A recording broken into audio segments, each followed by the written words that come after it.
ನಮಸ್ಕಾರ ಸ್ನೇಹಿತರೆ, ಇವತ್ತಿನ ವಿಡಿಯೋದಲ್ಲಿ ತುಲಾ ರಾಶಿಯವರಿಗೆ ಒಂದು ವಿಶೇಷವಾದ ಮಾಹಿತಿಯನ್ನ ಹೇಳ್ತೀನಿ ನೋಡಿ. ಅದೇನಪ್ಪಾ ಅಂದ್ರೆ, ನಿಮಗೆ ಜೀವನದಲ್ಲಿ ನಿಜವಾದ ಶತ್ರುಗಳು ಯಾರು, ಯಾವ ರಾಶಿಯವರು ಶತ್ರುಗಳಾಗ್ತಾರೆ, ಅವರಿಂದ ಬರುವಂತಹ ಕಷ್ಟ ನಷ್ಟಗಳೇನು, ಅದರಲ್ಲೂ ಬಹಳ ಮುಖ್ಯವಾಗಿ ನಿಮ್ಮ ಹಿತಶತ್ರುಗಳು ಯಾರು, ಅವರಿಂದ ನಿಮಗೆ ಬರುವಂತಹ ಸಮಸ್ಯೆಗಳೇನು, ನಿಮಗೆ ಹೇಗೆ ಶತ್ರುಗಳು ನಿರ್ಮಾಣವಾಗ್ತಾರೆ ಮತ್ತು ತುಲಾ ರಾಶಿಯವರ ಕಷ್ಟಗಳಿಗೆ ಪರಿಹಾರಗಳೇನು ಅನ್ನುವ ಸಂಪೂರ್ಣ ಮಾಹಿತಿಯನ್ನ ಈ ವಿಡಿಯೋದಲ್ಲಿ ಪರಿಪೂರ್ಣವಾಗಿ ತಿಳಿಸಿಕೊಡ್ತೀನಿ. ಸ್ಕಿಪ್ ಮಾಡದೆ ಕೊನೆಯವರೆಗೂ ನೋಡಿ. ಅದಕ್ಕೂ ಮುನ್ನ ನೀವು ತುಲಾ ರಾಶಿಯವರಾಗಿದ್ರೆ ವಿಡಿಯೋಗೆ ಲೈಕ್ ಮಾಡಿ, ಹಾಗೆ ಸಬ್ಸ್ಕ್ರೈಬ್ ಆಗಿಲ್ಲ ಅಂದ್ರೆ ಈಗಲೇ ಸಬ್ಸ್ಕ್ರೈಬ್ ಮಾಡಿ, ಹಾಗೆ ಪಕ್ಕದಲ್ಲಿ ಬರೋ ಬೆಲ್ ಐಕಾನ್ ಅನ್ನ ಕ್ಲಿಕ್ ಮಾಡಿ. ಕೆಲವು ರಾಶಿ ಚಕ್ರದ ಜನರು ನಕ್ಷತ್ರಗಳು ಹಾಗೂ ಗ್ರಹಗಳ ಪ್ರಭಾವದಿಂದ ಶತ್ರುಗಳಾಗಿ ಬದಲಾಗುವರು. ಕೆಲವೊಮ್ಮೆ ಅವರು ಬಹಳ ಆತ್ಮೀಯ ಸ್ನೇಹಿತರು ಅಥವಾ ಬಂಧುಗಳಾಗಿ ಪರಿಚಿತರಾಗಿದ್ದರೂ ನಂತರ ಶತ್ರುಗಳಾಗುವ ಸಾಧ್ಯತೆಗಳು ಹೆಚ್ಚಾಗಿರುತ್ತವೆ ಎಂದು ಹೇಳಲಾಗುವುದು. ಕೆಲವರು ಎಷ್ಟೇ ಪ್ರಯತ್ನಿಸಿದರೂ ನಮ್ಮೊಂದಿಗೆ ಸ್ನೇಹಿತರಾಗಲು ಅಥವಾ ಆತ್ಮೀಯರಾಗಲು ಸಾಧ್ಯವಿಲ್ಲ. ಯಾಕೆ ಅನ್ನೋದಾದ್ರೆ, ನಮ್ಮ ರಾಶಿ ಹಾಗೂ ಅದರ ಅಧಿಪತಿಗಳ ಪ್ರಭಾವ ನಮ್ಮ ಮೇಲಿರುತ್ತದೆ. ನಿಮ್ಮ ರಾಶಿ ಚಕ್ರ ಚಿಹ್ನೆಯೊಂದಿಗೆ ಯಾರು ಹೊಂದಾಣಿಕೆಯಾಗಬಹುದು ಮತ್ತು ಹೊಂದಾಣಿಕೆಯಾಗುವುದಿಲ್ಲ ಎಂಬುದನ್ನ ಈ ವಿಡಿಯೋದಲ್ಲಿ ತಿಳಿಸಿಕೊಡ್ತೀನಿ. ಕೊನೆಯವರೆಗೂ ನೋಡಿ. ತುಲಾ ರಾಶಿ ಶುಕ್ರನ ತತ್ವ. ತುಲಾ ರಾಶಿ ವಾಯು ತತ್ವ. ತುಲಾ ರಾಶಿ ಮುಖ್ಯವಾಗಿ ನ್ಯಾಯಕ್ಕೆ ಸಮ್ಮತವಾಗಿರುವಂತಹ ತತ್ವ. ಇಲ್ಲಿ ತುಲಾ ರಾಶಿಯವರಿಗೆ ಶತ್ರುಗಳು ಯಾರು? 6ರ ಸ್ಥಾನವನ್ನ ನೋಡಿ. ಮೀನ ರಾಶಿ ಗುರುವಿನ ತತ್ವ. 6ರ ಸ್ಥಾನದಲ್ಲಿ ಶುಕ್ರನು ಉಚ್ಚ ಸ್ಥಾನ, ಅಲ್ಲಿ ಬುಧ ನೀಚ ಸ್ಥಾನ. ತುಲಾ ರಾಶಿಯವರಿಗೆ ನಿಮ್ಮ ಶತ್ರು ಬೇರೆ ಯಾರು ಅಲ್ಲ, ಸ್ವತಃ ನೀವೇ ನಿಮಗೆ ಶತ್ರುಗಳು. ತುಲಾ ರಾಶಿಯವರ ಸ್ವಭಾವ, 6ರ ಸ್ಥಾನ, ಇವೆಲ್ಲವನ್ನ ನೋಡಿದಾಗ 12ರ ಅಧಿಪತಿಯಾಗಿರುವಂತಹ ಗುರು, ಅಲ್ಲಿ 6ರ ಅಧಿಪತಿ ಕೂಡ ಗುರು ಆಗ್ತಾರೆ. ತುಲಾ ರಾಶಿಯವರು ಸರ್ವೇ ಸಾಮಾನ್ಯವಾಗಿ ನಿಮಗೆ ಬೇಗ ಸಂಪರ್ಕಕ್ಕೆ ಸಿಗುವುದು ಕಷ್ಟ. ಉದಾಹರಣೆಗೆ ಒಂದು ಫೋನ್ ಮಾಡಿ, ಅವರಿಗೆ ಅಷ್ಟು ಬೇಗ ಸಂಪರ್ಕಕ್ಕೆ ಸಿಗುವುದಿಲ್ಲ. ಸ್ವತಃ ತುಲಾ ರಾಶಿಯವರು ನಿಮಗೆ ನೀವೇ ಶತ್ರುಗಳು. ಅವರಿಗೆ ಏನೇ ಕೆಲಸ ಮಾಡಬೇಕು ಅಂದ್ರೂ ಒಂದಷ್ಟು ಸಾರಿ ಉತ್ತೇಜನ ಕೊಡ್ತಾನೆ ಇರಬೇಕು, ಆಗ ಮಾತ್ರ ಅವರು ಕೆಲಸದಲ್ಲಿ ತಲ್ಲೀನರಾಗುವುದು. ಎಲ್ಲವನ್ನ ತುಂಬಾನೇ ನಿರ್ಲಕ್ಷ್ಯ ಮಾಡ್ತಾರೆ.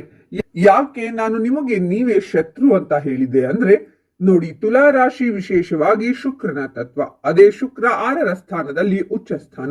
ನಿಮಗೆ ನಿಮ್ಮ ಅಹಂ, ನಾನು ಮಾಡ್ತೀನಿ ಅನ್ನುವಂತಹ ಒಂದು ದೃಢತ್ವ, ಬಿಡು ಮಾಡೋಣ ಅನ್ನುವಂತಹ ನಿರ್ಲಕ್ಷ್ಯ, ನನಗೆ ಗೊತ್ತಿದೆ ಎನ್ನುವಂತಹ ಒಂದು ಅಹಂ, ಇವೆಲ್ಲವೂ ಕೂಡ ನಿಮಗೆ ಶತ್ರು ಭಾವವಾಗಿ ಪರಿಣಾಮ ಬೀರುತ್ತದೆ.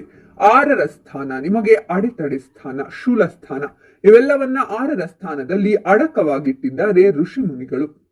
ನಿಮ್ಮ ಅತಿಯಾದಂತಹ ಸಮಸ್ಯೆಗಳಿಗೆ ಕಾರಣವಾಗಿರುವಂತದ್ದು ನಿಮಗೆ ನೀವೇ.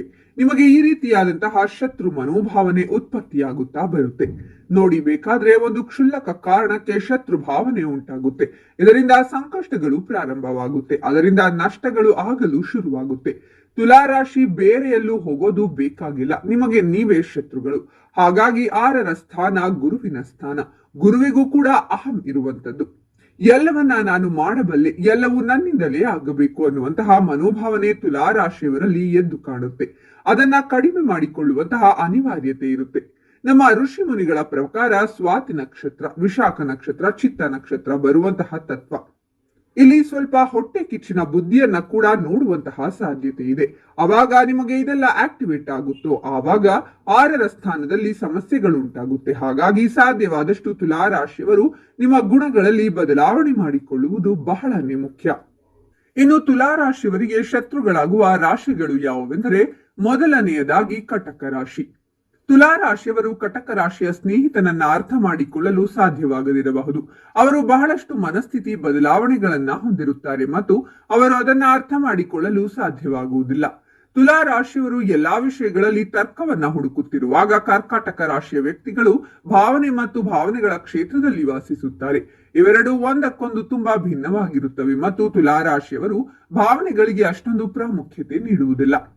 ಆದ್ದರಿಂದ ತುಲಾ ರಾಶಿಯವರು ಕರ್ಕಾಟಕ ರಾಶಿಯವರೊಂದಿಗೆ ಸ್ನೇಹಿತರಾಗುವುದು ಒಂದು ಸವಾಲಾಗಿದೆ. ಎರಡನೆಯದು ಮಕರ ರಾಶಿ. ಮಕರ ರಾಶಿಯವರು ಸ್ನೇಹಪರರು ಮತ್ತು ಒಳ್ಳೆಯ ಸ್ವಭಾವದವರು. ಆದಾಗ್ಯೂ ತುಲಾ ರಾಶಿಯವರು ಮಕರ ರಾಶಿ ಚಕ್ರದ ವ್ಯಕ್ತಿಗಳೊಂದಿಗೆ ಸಾಕಷ್ಟು ಗೊಂದಲಕ್ಕೊಳಗಾಗುತ್ತಾರೆ. ಅವರು ಹೊರ ಹೋಗುವ ಮತ್ತು ಸ್ನೇಹಪರ ಜೀವಿಗಳು ಮತ್ತು ಮಕರ ರಾಶಿಯವರ ಮಾತಿನ ಚಕಮಕಿಗೆ ಮೌನದಿಂದ ಅವರು ಸ್ನಿಗ್ಧರಾಗುತ್ತಾರೆ. ಅವರ ವಿಶಿಷ್ಟ ವ್ಯಕ್ತಿತ್ವದ ಗುಣಲಕ್ಷಣಗಳು ನಿಮ್ಮಂತೆಯೇ ಇದ್ದರೂ ಭಿನ್ನವಾಗಿರುತ್ತವೆ. ತುಲಾ ರಾಶಿಯವರಿಗೆ ಮಕರ ರಾಶಿಯವರ ನಿರಾಶಾವಾದಿ ವಿಧಾನವು ಅಸಹನೀಯವಾಗಿರುತ್ತದೆ. ತುಲಾ ರಾಶಿಯವರ ಅನಿರ್ದಿಷ್ಟತೆ ಮತ್ತು ಕೊನೆಯ ಕ್ಷಣದಲ್ಲಿ ಆಗಾಗ್ಗೆ ಯೋಜನೆಗಳನ್ನ ಬದಲಾಯಿಸುವುದು ಮಕರ ರಾಶಿಯವರನ್ನ ಹಲ್ಲು ಕಡಿಯುವಂತೆ ಮಾಡುತ್ತದೆ. ಇನ್ನು ತುಲಾ ರಾಶಿಯವರು ಇವೆಲ್ಲ ಸಂಕಷ್ಟಗಳಿಂದ ಹೊರಬರಬೇಕು ಅಂದ್ರೆ ಸಾಧ್ಯವಾದ್ರೆ ನರಸಿಂಹ ಯಂತ್ರವನ್ನ ಸ್ಥಾಪಿಸಿ ತಾವು ಅದಕ್ಕೆ ವಿಧಿವಿಧಾನವಾಗಿ ಪೂಜೆ ಮಾಡುವುದರಿಂದ ಸಂಕಷ್ಟಗಳು ದೂರವಾಗುತ್ತವೆ. ಉಗ್ರಂ ವೀರಂ ಮಹಾವಿಷ್ಣುಂ ಜ್ವಲಂತಂ ಸರ್ವತೋಮುಖಂ ನರಸಿಂಹಂ ಭೀಷಣಂ ಭದ್ರಂ ಮೃತ್ಯೋರ್ಮೃತ್ಯುಂ ನಮಾಮ್ಯಹಂ. ಈ ಮಂತ್ರದ ಮುಖೇನ ನರಸಿಂಹ ಯಂತ್ರವನ್ನ ಸ್ಥಾಪನೆ ಮಾಡಿಕೊಂಡು ತಾವು ಪೂಜೆ ಮಾಡಿದ್ದೇ ಆದಲ್ಲಿ ಖಂಡಿತವಾಗಿಯೂ ವಿಶೇಷವಾಗಿರುವಂತಹ ಫಲ ಲಭ್ಯವಾಗುತ್ತದೆ. ನಿಮ್ಮ ಎಲ್ಲ ಸಂಕಷ್ಟಗಳಿಗೂ ಕೂಡ ಸಮಸ್ಯೆಗಳಿಗೂ ಕೂಡ ಪರಿಹಾರ ದೊರಕುತ್ತದೆ. ಇನ್ನು ಈ ಮಾಹಿತಿ ನಿಮಗೆ ಇಷ್ಟ ಆದ್ರೆ ತಪ್ಪದೆ ವಿಡಿಯೋಗೆ ಲೈಕ್ ಮಾಡಿ, ಓಂ ನರಸಿಂಹಾಯ ನಮಃ ಅಂತ ಕಾಮೆಂಟ್ ಮಾಡಿ ಮತ್ತು ಈ ಮಾಹಿತಿಯನ್ನ ಎಲ್ಲರಿಗೂ ಶೇರ್ ಮಾಡಿ, ಅವರಿಗೂ ಕೂಡ ಒಳಿತಾಗಲಿ. ಧನ್ಯವಾದಗಳು.